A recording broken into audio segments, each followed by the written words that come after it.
ফুটে ডানা উড়ে যেতাম সোনার মদিনা হৃদয় মাঝে একটাই বাসনা যাব মোরা সোনার মদিনা।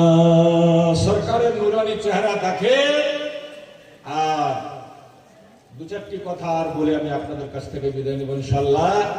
এই যে আশরাফুল আউলিয়া মাদ্রাসাটা এখানে চলছে, আশরাফুল উলুম মাদ্রাসা, তো আপনাদের এতে কোনো ক্ষতি টতি হচ্ছে?